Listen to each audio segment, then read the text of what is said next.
નમસ્કાર, ગ્લોબલ એક્સપ્રેસમાં તમારું સ્વાગત છે. હું આપની સાથે ચેતન. આજના અમેરિકાના તારીખ 21 ફેબ્રુઆરી 2026ના મુખ્ય સમાચારોની આપણે વાત કરીશું. અમેરિકામાં રહો છો, અમેરિકાના રોજના ગુજરાતીમાં અપડેટ જાણવા માટે ગ્લોબલ એક્સપ્રેસને સબસ્ક્રાઇબ કરવાનું ભૂલતા નહીં. આજના અમેરિકાના મુખ્ય સમાચારોની આપણે વાત કરીએ તો અમેરિકાના વિઝા બુલેટિનમાં EB2 કેટેગરીમાં 11 મહિનાનો આશ્ચર્યજનક ઉછાળો જોવા મળ્યો છે. નવેમ્બર 2014 પહેલાની પ્રાયોરિટી ડેટ ધરાવતા અરજદારો માટે ફાઇલિંગની સુવર્ણ તક ખુલી છે. શું આ ફેરફાર ગ્રીન કાર્ડના વર્ષો જૂના ઇંતજારનો અંત લાવશે કે પછી એપ્રુવલની તારીખમાં હજુ પણ કોઈ નવો વળાંક આવશે? જાણો સંપૂર્ણ વિગત. આ પછીના સમાચારોની આપણે વાત કરીએ તો જે ટેક્સાસમાં ભારતીયોનો દબદબો હતો, ત્યાં હવે રિપ્લેસમેન્ટ નેરેટિવ અને હાઉસિંગ સ્કેમના ગંભીર આરોપો ભારતીયો ઉપર લાગી રહ્યા છે. ગવર્નર એબોટ દ્વારા H-1B વિઝા પર નવા પ્રતિબંધો અને રિયલ ઇસ્ટેટ ફ્રોડના કિસ્સાઓએ ભારતીયોની મુશ્કેલીઓ વધારી દીધી છે.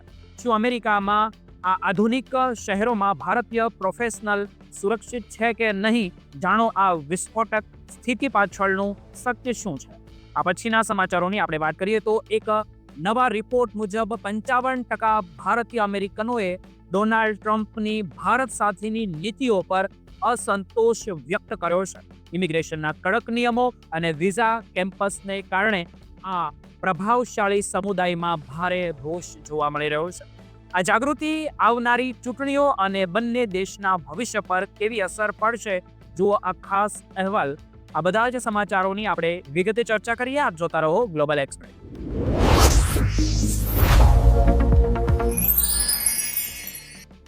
આજે આપણે વાત કરવાના છીએ અમેરિકામાં ગ્રીન કાર્ડની રાહ જોઈ રહેલા લાખો ભારતીય માટે આવેલા એક બહુ જ મોટા અને મહત્વના સમાચાર વિશે, કારણ કે માર્ચ 2026નું વિઝા બુલેટિન જાહેર થઈ ગયું છે અને તે ભારતીય અરજદારો માટે મોટી આશા લઈને આવ્યું છે. ખાસ કરીને જે લોકો એમ્પ્લોયમેન્ટ બેઝ ગ્રીન કાર્ડની પ્રક્રિયામાં છે, તેમના માટે આ મહિનો ખૂબ જ નિર્ણાયક સાબિત થવાનો છે. સૌથી પહેલા આપણે એ સમજી લઈએ કે આ વિઝા બુલેટિન શું છે અને કેવી રીતે આ કામ કરે છે. દર મહિને US ડિપાર્ટમેન્ટ એક વિઝા બુલેટિન બહાર પાડે છે જે દર્શાવે છે કે સરકાર કઈ કેટેગરી અને કયા દેશના અરજદારોની પ્રાયોરિટી ડેટ પર કામ કરી રહી છે. જે લોકો ગ્રીન કાર્ડની લાઇનમાં ઊભા છે તેમના માટે આ સૌથી મહત્વનો દસ્તાવેજ છે, કારણ કે તેનાથી જ નક્કી થાય છે કે તમે એડજસ્ટમેન્ટ ઓફ સ્ટેટસ ફાઇલ કરી શકો છો કે નહીં અને તમને ગ્રીન કાર્ડ ક્યારે મળશે. આ બુલેટિનમાં 2 મુખ્ય ચાર્ટ હોય છે, જેમાં એક ડેટ ફોર ફાઇલિંગ અને બીજું ફાઇનલ એક્શન ડેટ હોય છે. જે ડેટ ફોર ફાઇલિંગનો અર્થ એ છે કે તમે ક્યારે તમારી અરજી જમા કરાવી શકો છો, જ્યારે ફાઇનલ એક્શન ડેટ બતાવે છે કે ખરેખર તમારું ગ્રીન કાર્ડ ક્યારે એપ્રૂવ થશે. અને માર્ચ 2026 માટે USCIS સ્પષ્ટ શબ્દોમાં કહ્યું છે કે એમ્પ્લોયમેન્ટ બેઝ કેટેગરી માટે ડેટ ફોર ફાઇલિંગ ચાર્ટનો ઉપયોગ કરવામાં આવશે, જેમનો સીધો અર્થ એ થાય છે કે જો તમારી પ્રાયોરિટી ડેટ કે પછી કટ ઓફ પહેલાંની છે તો તમે આ મહિને તમારી ફાઇલિંગ કરી શકો છો.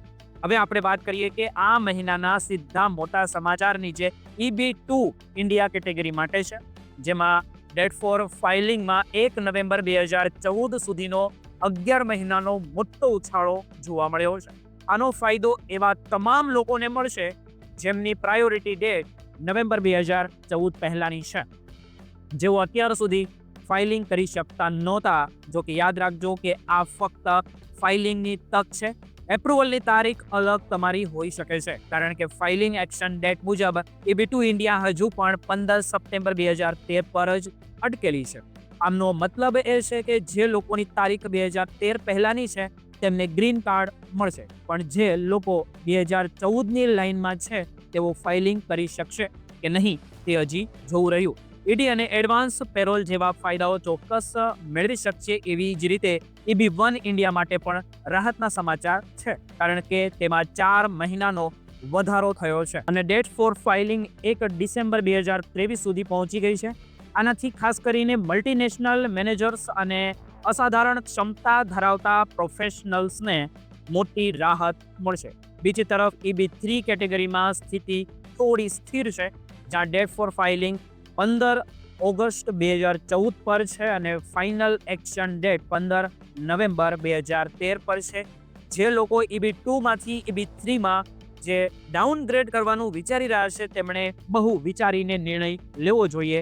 હવે વાત કરીએ ઇન્વેસ્ટમેન્ટ વિઝા એટલે કે EB5ની, તો અનરિઝલ્ટ કેટેગરીમાં ફાઇનલ એક્શન ડેટ 1 મે 2022 છે. પરંતુ સારી વાત તો એ છે કે ગ્રામીણ અને અનએમ્પ્લોયમેન્ટ જેવા પ્રોજેક્ટ્સ માટે આ પ્રક્રિયા ખૂબ જ ઝડપી છે. જો તમારી પ્રાયોરિટી ડેટ કરંટ હોય તો તમે I-485 ફાઇલ કરીને વર્ક ઓથોરાઇઝેશન અને ટ્રાવેલ પરમિટ મેળવી શકો છો, જે વર્ષોથી H1B વિઝા પર રહેતા લોકો માટે મોટી રાહત છે.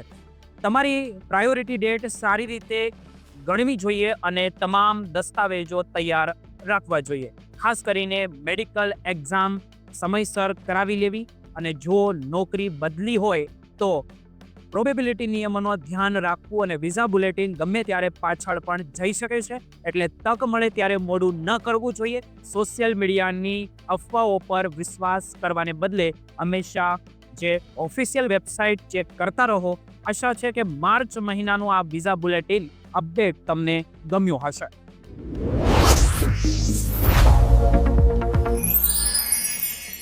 નોર્થ ટેક્સાસના ફ્રિસ્કો અને પ્લેનો જેવા વિસ્તાર, જે એક સમયે તેમની પ્રગતિ અને ટેકનોલોજી માટે જાણીતા હતા, તે આજે ગંભીર સામાજિક તણાવના સાક્ષી બની રહ્યા છે.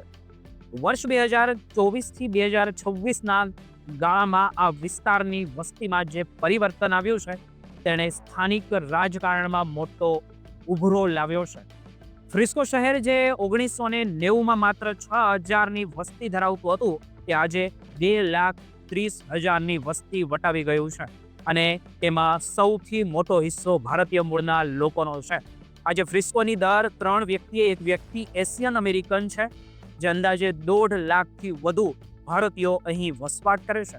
આંકડાકીય બદલાવને કારણે હવે ત્યાંના મૂળ રહેવાસીઓમાં એક પ્રકારનો ડર પેદા થયો છે, જેને right wings influencer replacement narrative તરીકે ઓળખાવી રહ્યા છે.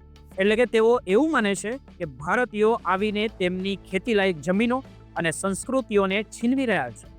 આ વિવાદ માત્ર વસ્તી સુધી સીમિત નથી રહ્યો, પણ હવે તે હાઉસિંગ સ્કેમ અને H1B વિઝાના ગંભીર આરોપો સુધી પણ પહોંચી ગયો છે. ફ્રિસ્કો સિટી કાઉન્સિલની બેઠકમાં કેરી નામની એક રિયલ સ્ટેટ એજન્ટે એવો આક્ષેપ કર્યો કે ભારતીય લોકો એપાર્ટમેન્ટ ભાડે રાખવા માટે મોટું કૌભાંડ કરી રહ્યા છે. તેમના મતે high profile tech workers lease પર પેપર પર સહી કરી છે, અને પછી તે ફ્લેટ બીજા બિન અધિકૃત લોકોને સોંપીને પોતે ભારત જતા રહે છે. આના કારણે અમેરિકન નાગરિકોને રહેવા માટે ઘર નથી મળી રહ્યા તેવા દાવા કરવામાં આવ્યા છે. એટલું જ નહીં, પણ સોશિયલ મીડિયા પર સારા ગોન્ઝેલેસ અને કાઇલી કેમ્પબેલ જેવા ઇન્ફ્લુએન્સર ભારતીયોને સ્કેમર્સ એટલે કે ઠગ તરીકે ચિતરી રહ્યા છે.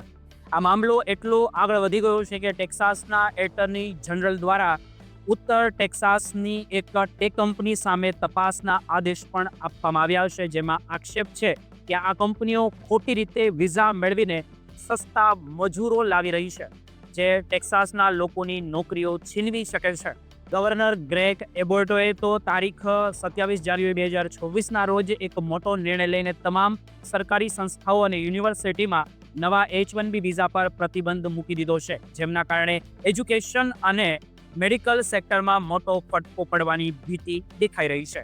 આખી પરિસ્થિતિમાં જ્યારે સિદ્ધાર્થ અને સુનીતા મુખર્જી જેવા લોકો $4 મિલિયન ફ્રોડના કિસ્સા સામે આવ્યા, ત્યારે વિરોધ કરનારાઓએ વધુ બળ મળ્યું છે. આ દંપતીએ રોકાણકારોને સાથે છેતરપિંડી કરી હોવાના આરોપ પણ છે, જેમને કારણે આખા ભારતીય સમુદાયને શંકાની નજરે જોવામાં આવી રહ્યા છે. તમારું આ વિશે શું કહેવું છે? નીચે કોમેન્ટ કરીને જરૂર જણાવજો.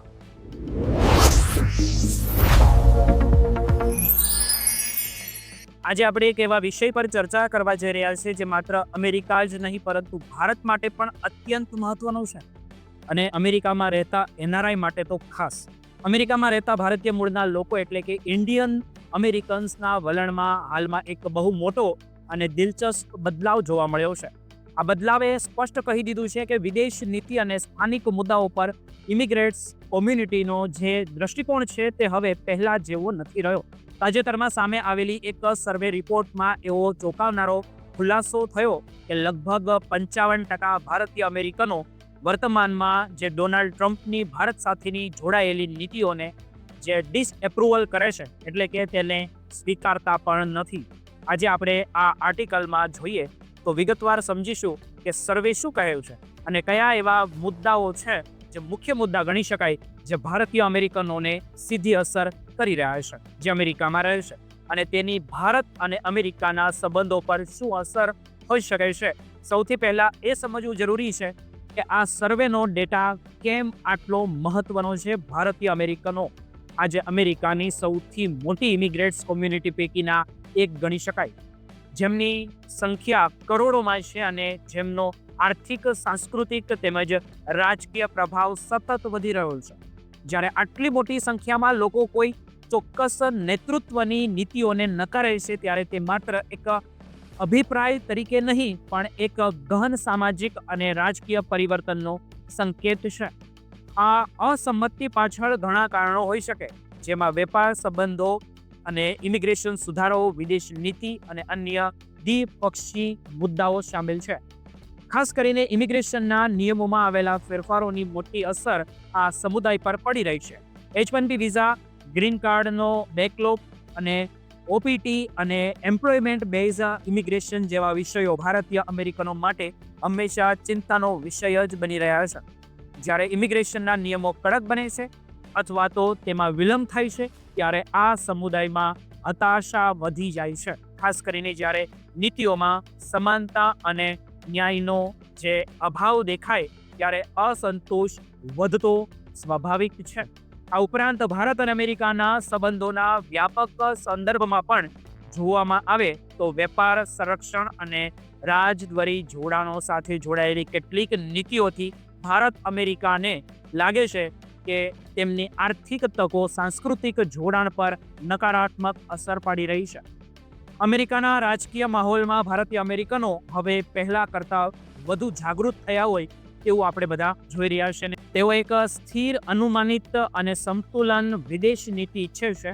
આ સર્વેના પરિણામો એ પણ દર્શાવે છે કે આ સમુદાય હવે માત્ર પક્ષપાતી સમર્થન સુધી સીમિત નથી.